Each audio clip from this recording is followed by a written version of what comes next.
Hey guys, what's going on and welcome back to another video. My name is Courtney. I go by Courtney on Posh on all platforms, and today I have my friend Mogi with me. Mogi, where can we find you? Hi, Courtney. You can find me everywhere at Mogi Beth, Mogibeth. Love it. And Mogi sells on Poshmark and some other sites as well, which we'll get into, but she also has an amazing YouTube that you need to check out if you've never checked it out before. So before we get into anything, how did you stumble into reselling? I know the story because I've listened to it on Denali's podcast before, but just a little quick synopsis for us. So yeah, I actually started in high school when I was 16 reselling. I didn't know the term reselling then, but I was selling vintage housewares and vintage clothing on Etsy. And it's because I couldn't get a job because I was involved with too many extracurriculars. But and I loved going to estate sales. But then I went to college and stopped reselling. And I picked it back up again when I heard about the Poshmark app about a little over 3 years ago. And as soon as I heard about it, I was like, wow, this is brilliant. eBay was something, my dad actually bought his car on eBay when I was growing up. So eBay was like in my headspace, but I'd never really gone on there. But Poshmark was just so much more accessible. So I started reselling on there, fell in love with it. And then 2 years ago or a year and a half ago, I went full time. So I've been full time for about a year and a half, and I absolutely love it. It's really feels like it doesn't feel like a job to me at all. It feels like something that I get to do every day, which I think is the best feeling in the world. That's like such an amazing privilege to feel when you get to go into something that you love. Yeah. So when you got started, was there any advice that you took right off the bat which you wish you wouldn't have taken? Oh my gosh. So I'm actually shooting a YouTube video about this today because there's so much I did in the beginning, like so much that I like days worth of time that I wish I could just get back. But I mean, all of it, I don't know if this is controversial or not, but all of it includes like community sharing. I was one of those people who would go on parties and congratulate host picks, like spent hours and hours and hours doing that. Following people, doing follow games. Did you ever do follow games? You know what that is? Oh my gosh. I know what they are, but I never did it just because I worked so much and I had school. Yeah. So I didn't have Well, yeah, good. It's a good thing because whatever. I'm not gonna go there. But all of these things that basically I thought were moving the needle, but weren't. So it's a lot of, there's a lot of ways to spend your time on the Poshmark app, and only a few of them actually make an impact on sales, in my opinion. I wholeheartedly agree with that. What about a piece of advice that just excelled your business? I don't know if it was a piece of advice, but maybe a revelation or like a realization that to make $100, for instance, you can sell, 10 $10 items. You can sell 4 $25 items or one $100 item. And after I started crunching the numbers of how many of each I would have to sell and what I wanted my preferred average sales price to be in order to get to my goal, I started realizing that I could, again, move the needle, like increase my revenue so much more by focusing on a higher price point. It took me a long time to get there. And it not only because I had to realize that, but because I had to build up, capital to invest into my business in order to sell things at a higher price point. But that really was when things started just growing exponentially, I feel like.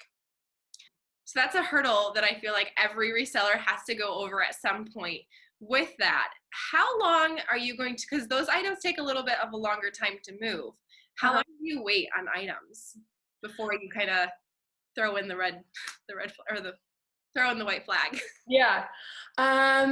Well, personally, so I'm not saying you should follow in my footsteps, but I personally do not, I very, very, very rarely pull things from my closet. And when I do, I try to get my money back in some other way, either through consignment or something. But I let them sit for as long as they need. And typically, I won't drop prices. I won't get desperate unless an item hasn't had any traction, like any likes or really, interest for about 3 months, at which point I'll lower the price or start taking into consideration different strategies.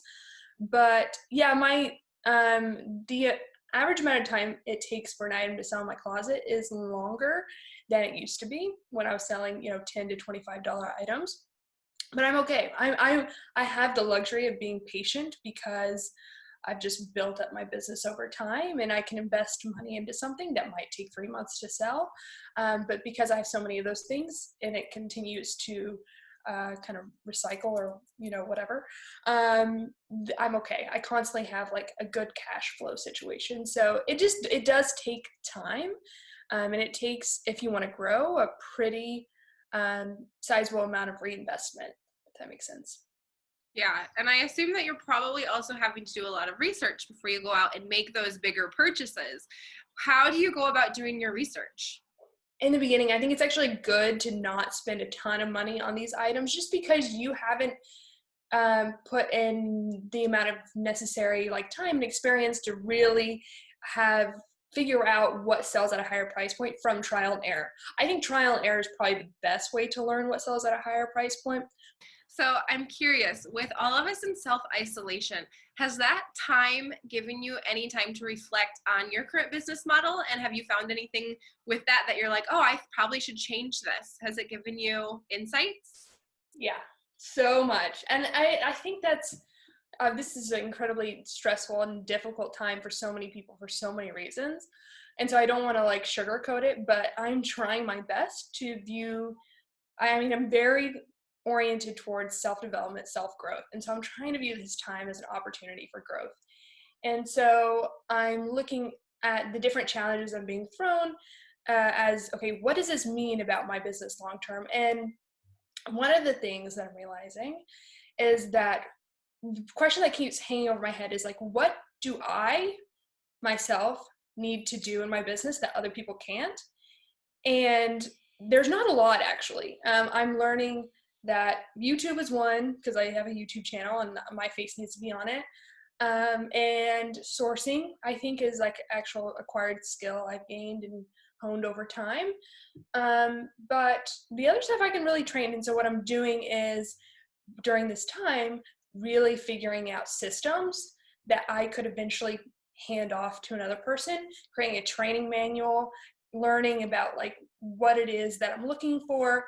And since my boyfriend Matt came on full time with me this year, he's kind of my guinea pig. So we're using this time to like really figure out the kinks and figure out what we can do so that when this is over, we can hire people and hopefully accelerate even more. Yeah, that's how you get to that next level. I love that. Yeah. So you are just such an incredible reseller, but I want to talk about the personal development side of things because you're also such a light in the community when it comes to humility and grace and just knowing your own personal strengths and stretching beyond those. So what advice do you have for everyone else right now that's at home and might be going through a weird headspace at this time? Thank you. That's so incredibly kind. I think, right now I personally, and I was experiencing this to you earlier before the interview, I am trying to view this as an opportunity for growth, right? But at the same time, I'm very cognizant of the fact that this massive cloud of stress is constantly hanging over my head. And that's because my sales are hurting. I have all these like ways I want to grow, all these ways I want to scale. And yet the question is that going to even be possible? Like, are you going to have the sales to be able to do that? And have you spent all this time building up this business and now it's, going to tank? And so all these like anxious thoughts are just floating over my head. And really the only way I know how to combat them right now, because it is so uncertain. I can't give myself the guarantee that I'll be okay and this business will be fine and I don't have to worry. But the only way I'm really finding to really move through it is to give myself the utmost amount of grace and compassion and give myself times to really feel that stress and be like, and, cry or journal or really work through it and validate how I'm feeling, because it's very real and it's very overwhelming at times. And so I think however you can move through this, you don't have to be super productive. You don't have to be super efficient. You don't have to be like me, like figuring out these training systems. Just give yourself the utmost amount of compassion and grace and move through it how you yourself need to. And I think it's a really cool time to figure out, we're all experiencing so much stress. If you can also take this time to learn about yourself, because I've learned so much about myself and the way that my brain handles stress, and observe yourself and really start to like take this as an opportunity to get to know yourself better during the good times, and the bad, without adding extra amount of stress to yourself, but by still like really growing and really, you know, becoming a better person, which is kind of what I'm trying to always be. Yeah, I love that. Who is somebody that is not in the reselling world that's either like maybe an author or a speaker, but that can really speak to the things that you just covered that we should be checking out? Oh, there's so many good ones. So do you follow the holistic psychologist on Instagram? I don't, but I should, it sounds like. That is definitely, if you're going to be on Instagram, you need to follow people. You need people in your feed who are going to, bring a certain level of insight or energy or whatever it is. And that's a really, really good one. Brene Brown, I'm sure you know and love her. Trying to think, there's so many good ones. I think someone who does a really good job of interviewing people like this is Lewis Howes. Have you ever followed him? No, but I know the name. Okay. He has a YouTube. If you're really into YouTube, if you're watching this and you like spending your time on YouTube, he has a YouTube channel where he interviews some really great minds. And when it comes to self-development, or when it comes to, personal finance or whatever it is. And I think he's a really good listener, and a really active listener. And he does a really good job interviewing these people. But there are so many, but I think the holistic psychologist and Brene Brown are two people who really, really have helped shift my mindset in terms of building that relationship with myself. I love that. And I also want to talk a little bit about social media, because you're obviously very excellent in that field. So how do you feel that social media has impacted your reselling game? So reselling to me, like I said earlier, doesn't feel like work. Social media to me does. I think it's because I'm an introvert or something. I've grown a small following on Instagram, but I'm really focusing a lot of my attentions on YouTube. I would say it's for resellers out there who want to use social media to improve their sell-through rate, their sales, whatever it is. In my experience, YouTube has been a far better tool for increasing traffic to my closet. And it's not because I go on YouTube and say, buy all these things. I'm rarely doing that these days. But for whatever reason, I think people maybe are on their desktop when they're, on watching YouTube, and they can easily go over to your Poshmark closet, or it's because they're engaging and really investing in a relationship with you on YouTube, whereas Instagram, I think, can be a little bit more crowded. So I would say if you want to use a social media platform to really scale your growth in your reselling business, I would actually recommend YouTube, and I would say try to provide indirect value. Which just means it doesn't have to be you selling. But if you can provide some sort of value on YouTube, whether it's, just providing someone to hang out with, or information, or, whatever it is, there's a million different ways to provide value, then people will want to give that value back to you. It's just like the principle of reciprocity. And so people will, you'll invest in them and they'll invest in you, and vice versa. I think YouTube has been really eye-opening in that regard for me. I love this, and I want to talk about this a little more, because so far everyone's conversations have been social media and Instagram or TikTok. This is the first time I get to actually talk to somebody who has a lot of insight with YouTube. So if someone has never created a YouTube, or maybe they have and have just done a couple videos, what are 2 things you did when you started YouTube that you wish you wouldn't have done? Oh man, a lot. But first of all, the biggest thing that I think people do is procrastinate YouTube. And this is what I did too, is that they wait for things to be perfect, because they watch people like Empty Hanger, who I think her videos are just excellent. And then they compare their videos in the beginning to hers, or, whomever's. And then they watch it. That's the hardest thing about YouTube, is then you're watching it back and you're just like, oh my gosh, I hate the sound of my voice, or I hate what I said here, or oh my gosh, I say or like so many times. And I think that's like the biggest piece of I'm still learning this to this day, where I have Matt edit my YouTube videos now because I like have a really hard time watching them and my perfectionist tendencies come out. I'm like, I can't post this. But that is one of the biggest things, is just being willing to be bad at something for a little while and realizing, you know, in the very beginning, the quality of your YouTube videos probably isn't going to live up to your expectations, but you have to move through that time, and you're always going to be improving, you know, and that's the beauty. And if you can focus on the process and not the result, I think that's really the only way to kind of move through the awkwardness of the beginning periods of YouTube. Yeah, it's kind of like with reselling, you have to make those bad buys and learn talking about those bad buys. Yeah, exactly. And that's why I think reselling is a perfect kind of business model, because it allows you to make those mistakes with pretty low risk. And so that's one of my favorite things about reselling too. What are some brands, because whenever I think about bad buys, I just think of how quickly and it's just the reselling, the brands are just constantly changing. So what are some brands that you recently feel like just no longer move for what they used to? I feel like brands, you know, they start off where their value is like up here and resellers' knowledge about them is like down here. And then slowly resellers and the value kind of meet. And then I feel like it starts to get saturated and the value decreases because there's more supply than there is demand.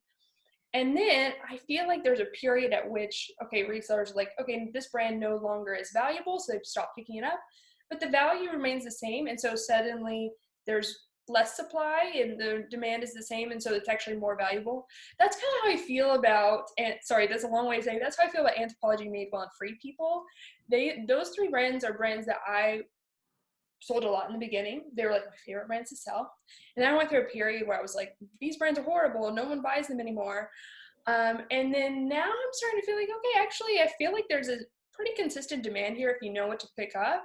And I think demand stays relatively constant for a lot of these brands, but supply goes up and down.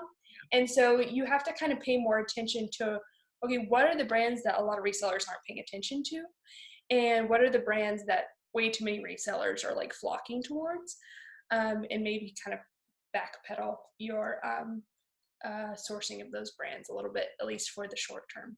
Does that make sense? Absolutely. I agree with that. And I feel like when I come across brands that I know are in super high demand, you have the expectation where you're like, I think I'm going to make a good money on this. But I feel like all of my really great flips have always been these weird one-off brands. Like there was this one beautiful maxi dress, I think it was by Lily Ashlyn or Lily Ashley or something like that, which is a brand I've never heard of. There's very few sold on Poshmark, and it like sold like so quickly and for good money.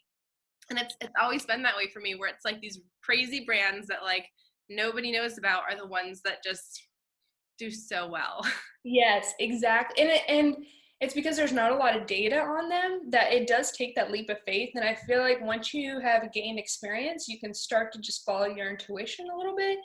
And even when there's no data available to you, and you can know what's high quality, you can know maybe what trends are really popular right now. And I think it does take a little bit of time to really develop that.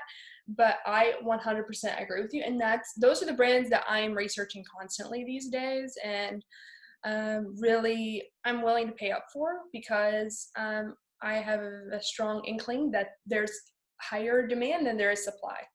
Yeah. And with saying that too, I just want to interject and say to anyone watching who does come across a brand that is, maybe it's sold in a different country and you're just finding it at the thrift store, always price things on the higher end. If nothing else is posted and it's just out there on the internet and you're setting that initial example, go high, because you have nothing to lose. You can always lower that later down the line. I 100% agree with that. Yeah, and you can just relist it at a lower price after a few months if nothing results from it. But since you don't have any tools to assess demand or to assess like what a price point is, try for top dollar. You might as well. Yeah, and sometimes it's gonna work, and sometimes it's not, and that's okay. At least you try. Yeah, exactly. I think about that all the time, actually, am I giving myself opportunities to make sales at $200 plus? Because sometimes I'll look through my closet and I'm like, I don't even see anything in here that someone could buy for more than $200. You know, I'm not taking those chances. Yeah. So that's something that I'm working on. It used to be $100 plus. Like I used to have nothing in my closet. That used to blow my mind. The idea of pricing something at over $100 is like, who would buy something secondhand for over $100? I just couldn't even fathom it.